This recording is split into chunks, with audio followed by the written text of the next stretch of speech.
വിദ്യാർത്ഥികൾ പരീക്ഷ എഴുതുന്ന സമയമാണല്ലോ. അതുകൊണ്ട് തന്നെ വിദ്യാർത്ഥികളിൽ പലപ്പോഴും ഒരു ആശങ്കയുണ്ടാവും. ചോദ്യം ടഫായിരിക്കുമോ അല്ലെങ്കിൽ ഈസി ആയിരിക്കുമോ എന്ന്.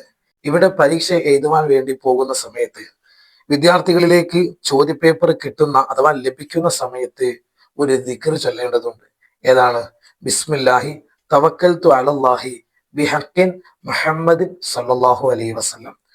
അതുപോലെ തന്നെ ഈ പരീക്ഷ എഴുതുന്ന സമയത്ത് ചില ചോദ്യങ്ങളുടെ ആൻസർ ചിലപ്പോൾ നമ്മൾ പഠിച്ചിട്ടുണ്ടാവും, പക്ഷെ പരീക്ഷ എഴുതുന്ന സമയത്ത് അത് ചിലപ്പോൾ നമ്മൾ മറന്നു പോയിട്ടുണ്ടാവും. അതുകൊണ്ട് നമ്മൾ പഠിച്ച കാര്യങ്ങൾ ഈ പരീക്ഷ എഴുതുന്ന സമയത്ത് നമുക്ക് ഓർമ്മയിൽ വരാൻ നമ്മൾ ചെയ്യേണ്ട ഒരു സംഗതി എന്ന് പറഞ്ഞാൽ ലാ ഇലാഹ ഇല്ല അൻത സുബ്ഹാനക ഇന്നി കുന്തു മിനൽ ളാലിമീൻ അല്ലാഹുമ്മ സ്വല്ലി അലാ മുഹമ്മദ് എന്നതിനെ കൂടുതൽ ആവർത്തിക്കുക. അല്ലാഹു സുബ്ഹാനഹു തആല പരീക്ഷ എഴുതുന്ന വിദ്യാർത്ഥികൾക്ക് ഉന്നതമായ വിജയം നൽകി അനുഗ്രഹിക്കുമാറാവട്ടെ.